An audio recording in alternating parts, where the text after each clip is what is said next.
Well, hello everyone, Lock Garden Bird Lady here, coming to you guys with a quick video. And in this video here, I want to talk about what I think are the 5 biggest steps with not being successful with keto. So let's jump right into it.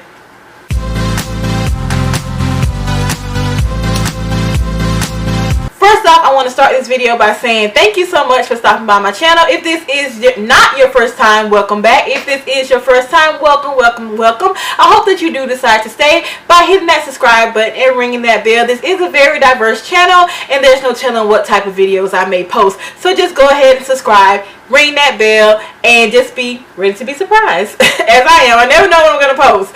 In this video here, I just want to talk about 5 things that I think caused my keto journey to not be successful a few times in the past and to be successful 2 times so far. I have been successful with keto twice so far, and there are specific things that I did that made my that made my keto journey successful that I didn't do, and I actually gained weight or didn't lose any weight on keto the other times. Not really sure when I will post this video. One thing I'm learning is that I really need to start putting this in my videos, because sometimes people think that I'm copying their videos or think that I'm talking about them. But I post videos one day and sometimes it takes me 2 to 3 days to edit them. So I don't post videos the same days that I edit videos. So just if I post it that day, trust me, I recorded it like 2 or 3 days before. So I'm not copying your videos and I'm not talking about you, and it's just a coincidence, I promise. So this keto journey right here is the most successful that I have been so far, with getting the thyroid under control, getting my hormones under control, intermittent fasting, and doing keto. So under a month, I have lost 22 pounds in under a month. So if I feel better, I move better, I just all around feel better. So let's just jump into these steps. So I say the number 1 thing is reading labels, and there's a really good app out there called the Keto app. That's the app right there. And I scan, even I do not go in grocery stores. I do all my grocery shopping online. And when you do your grocery shopping online, one of the good things is it has the nutrition label of the food online. So pull up that nutrition label and see and read those labels. See what's in that food, because and you can actually put the food in that app and everything will come up in that app as green, which means it's good on keto, yellow, which means it will say eat moderately, or either it's red, which means it's bad on keto. So it's really easy. So if you don't know how to read the labels, just plug in that food in that app and you can do it that way. Or if you like going to the stores, you can scan the barcode in the app as well, and it'll read the labels for you and let you know if it's good on keto or not. But that's the number 1 thing on keto, I would say, is to read the labels. Don't read just the outside. So there are a lot of things that are advertised as keto friendly, but when you start reading the carbs and you start reading the sugar, it's actually not keto friendly, because my husband told me, he was like, hey, they have this keto bread. So I looked up this keto bread. He said, I saw this bread and it said keto friendly. So I looked up the bread and I looked at the carbs, and it was, I think, 18 grams of carbs per serving. That's what you have to look at. You have to look at per serving and see what the serving is. See if the serving, because now they have the nutrition label is different. It will tell you how much of what is a serving, if it's 1 slice, if it's 2 slices, or whatever.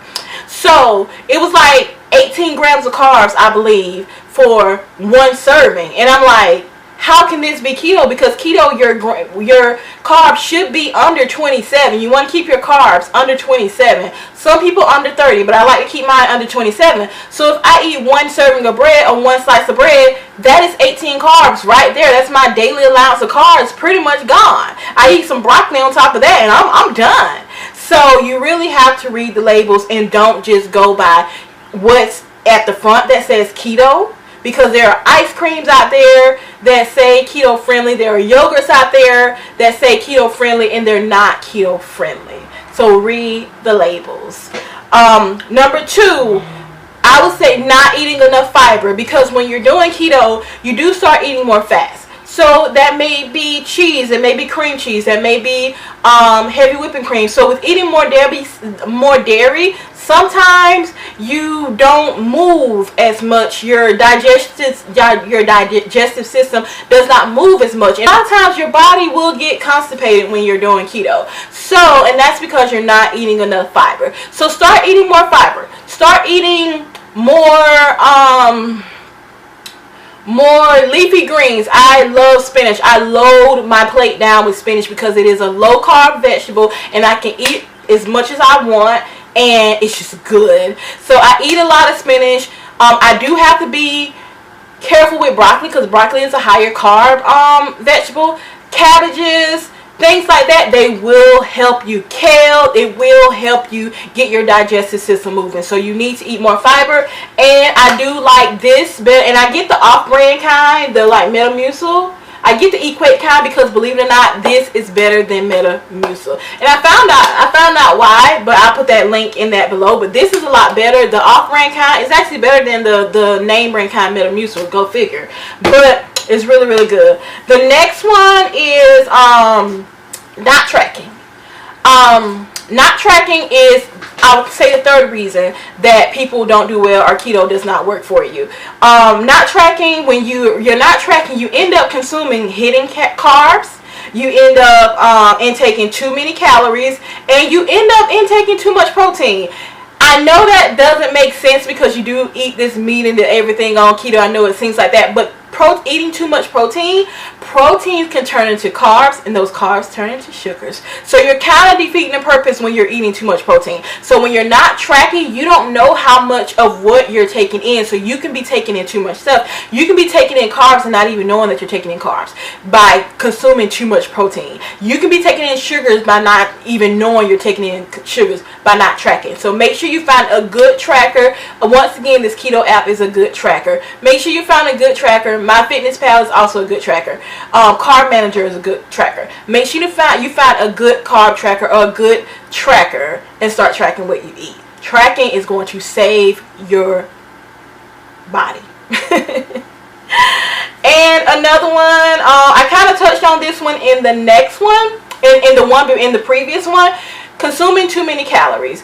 Because I really don't have this problem this time because I'm doing keto the right way. And I'm focusing on healthy fats and not just fats. So because I'm eating a balance and more whole foods, I'm fuller. I'm not as hungry as I have been in the past. So I don't have this problem. And that is eating too many calories. And a lot of this falls into where people, when they're on keto or when we're on keto, we tend to lean more towards dairy to get our healthy fats and not things like nuts. But dairy and nuts, they can be high in calories. So we have to be really, really careful with our dairy intake. And also keto sweets. I had a problem with keto sweets. Yes, it may be low carb, and yes, it may be using erythritol or stevia or something like that, but even keto sweets can cause you to intake too many calories, and so you definitely want to not intake, you definitely want to continue to track so you won't take too many calories. So I guess 4 and 5 can, 3 and 4 can go together. And the last one that I would say is not intermittent fasting. Not incorporating intermittent fasting. I can tell a huge difference in my keto weight loss journey when now that I've incorporated intermittent fasting with it. It's like day and night. I don't get as hungry as I do. Like, my skin has cleared up. I'm telling you, I feel so much better. I have so much energy. There are so many changes in my body that I don't want to go into too many details because I don't want to, TMI. But there are so many changes in my body and I just feel good. And just intermittent is like, even brain fogs that I will have, I don't have those brain fogs as much anymore. I still get them sometimes, but I don't have them as much anymore, and I just seem like I'm happier. And intermittent fasting, I think that had a lot to do with it. And even with I do take supplements and everything, but I took supplements before and I didn't feel this way. And really one of the only differences that I did was I incorporated intermittent fasting. And it seems like the longer I fast, the less hungry that I am and the easier that it is. So these to me are the 5 major differences that made me successful and unsuccessful with keto. So if you're doing keto and it's not working for you, then try incorporating some of these things. You don't have to incorporate all 5 of them if you don't want to, but try to incorporate 1 or 2 of them here or there and try to see if it works for you better. This worked for me, and I noticed when I wasn't doing keto, I actually gained weight, or I didn't lose any weight at all, or I felt really, really horrible. But yeah, so alright, so that's it for this video. I hope this helped someone out. If this did, give me a big thumbs up and leave me a comment in the comment section. Let me know if you like this content. And as usual, toodaloo. Bye-bye.